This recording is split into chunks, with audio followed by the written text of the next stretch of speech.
Welcome everyone. We'll start with chapter 9 AC models. That's a quick revision. 9.1 and 9.2 we have already discussed, but we will have a quick revision of that. In this chapter we will see the AC models of base bias, emitter bias and two supply emitter bias. For that we need to understand first the concept of coupling capacitor. For the circuit given in figure 9.1a, AC voltage source is connected to capacitor in series with capacitor and resistor. We know that the voltage will be divided in across capacitor and resistor if the value of Xc, that is inversely proportional to the frequency. If the frequency is very high, the X will be very low. Majority of the value will be available across R. So we know that if the value of Xc is very low, majority of the voltage will be available across R. So when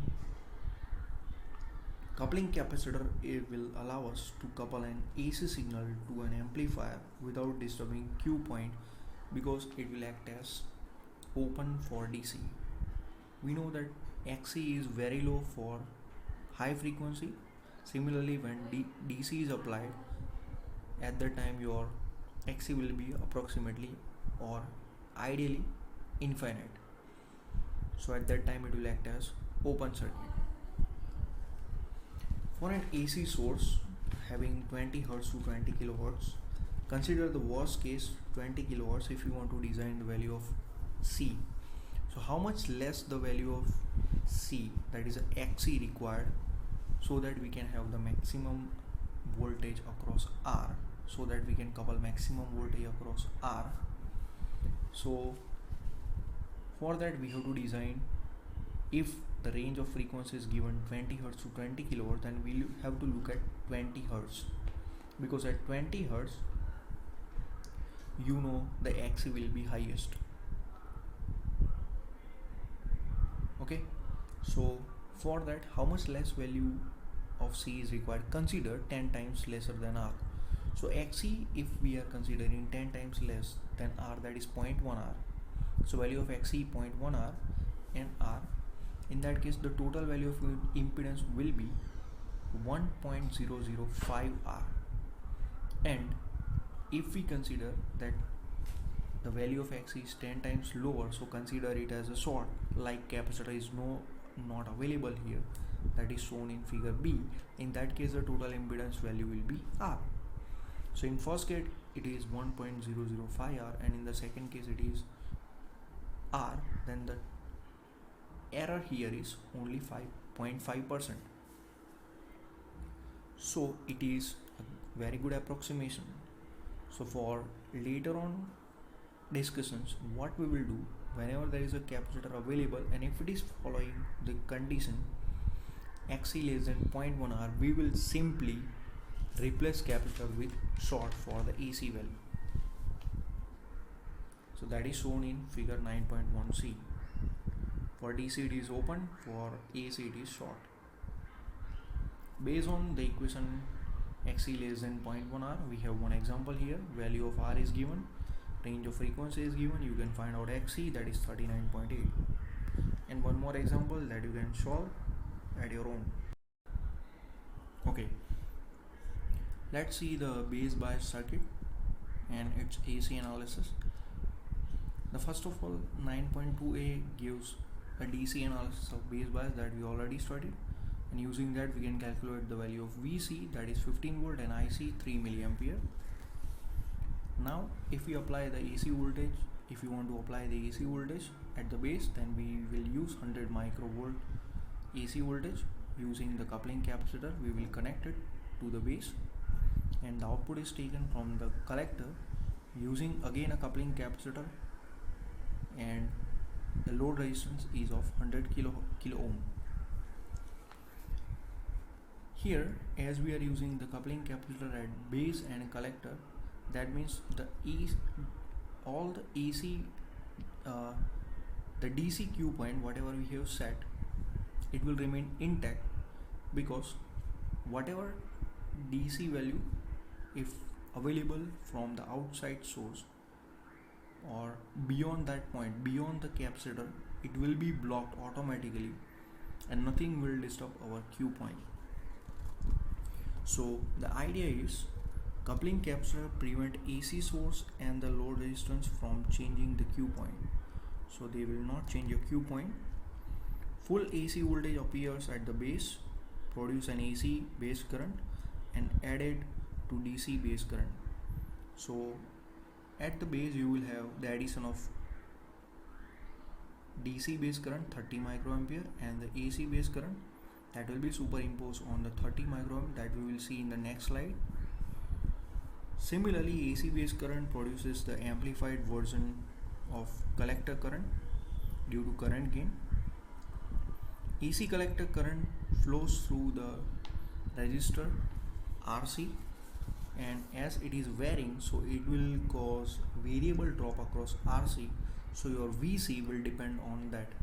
So your VC is nothing but the 30 volt, that is VCC, minus the voltage drop across RC. So if your collector current increases and voltage drop across RC will increase, then your VC will decrease.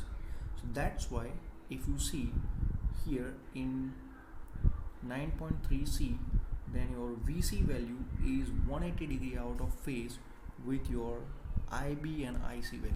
Your IB and IC is simply the AC base current and AC collector current superimposed on the DC value, that is 30 microampere and 3 milliampere respectively. But the collector voltage is 180 degree out of phase.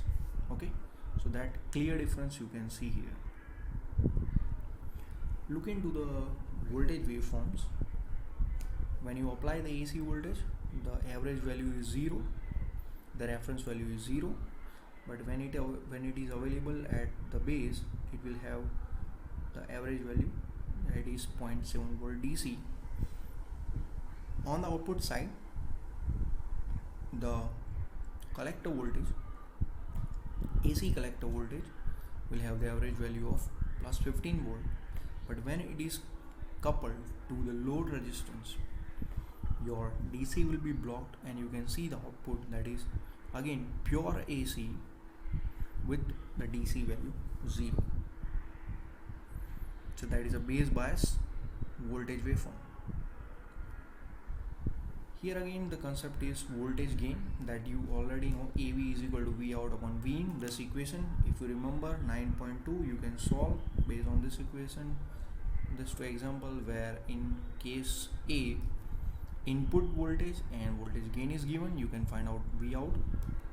In case B, voltage gain and output voltage is given, you can find out the V in. The next is emitter bias amplifier. Before going to this, we need to understand the concept of bypass capacitor. It will act similarly to the coupling capacitor, but it will provide AC ground in amplifier without disturbing the Q point. Good bypassing is achieved when your Xc is less than 0.1 R, the same condition. So if we look at the resistance available at point E from the capacitor side in figure 9.6a, then it is R. So if Xc is less than 0.1 R, then we can consider this capacitor as a short. So E point is simply grounded. So that is called the AC ground. Look at here in this example, your point E is having connected to two resistors R1 and R2. So from capacitor side, if you see, then the equivalent resistance will be R1 parallel R2 applying the Thevenin's theorem. So that R Thevenin you find out, and then using the Xc less than 0.1 R equation, you can find out the value of C, that will be 4.2 microfarad. And then you can solve the 9.2 example at your own. Now we will see the voltage divider bias amplifier waveform. So voltage divider bias amplifier DC analysis we have already studied in chapter 8. You can find out the value of VB, VE, VC, IC. These are all the DC values. So the AC values will be simply superimposed on this. So if your VB is 1.8, that you can see here, your VB is 1.8. Okay, so your AC voltage will be 1.8 DC, and the reference value will be 1.8 DC, and then the AC is superimposed.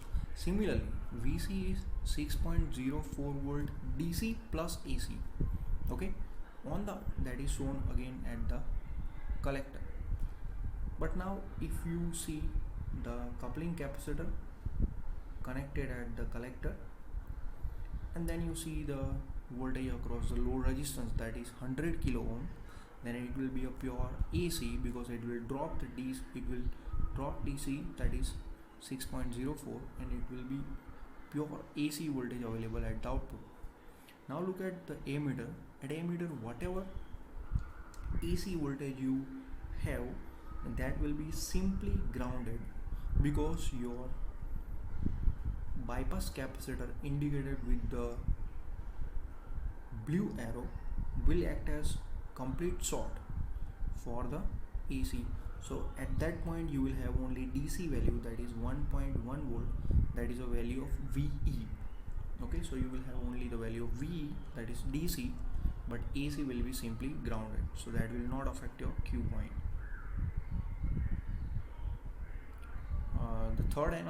The third circuit is two source emitter bias. So one source is minus 2 volt, another source is 10 volt VCC, and VE, that is minus 2 volt. How to solve this, that we already studied. Again, VB is 0, almost 0 volt, VE minus 0.7, VC 5.3 volt, and IC 3 milliampere respectively. You can draw the diagrams. Okay, output VE voltage is 5.3 volt plus AC. When it is connected to load resistance, you will get pure AC. Similarly here at VE, at ammeter, you will have only minus 0.7 volt DC. All the AC will be grounded, and this way you can solve. Okay, so thank you. We will stop here, and in the next we will start from 9.3.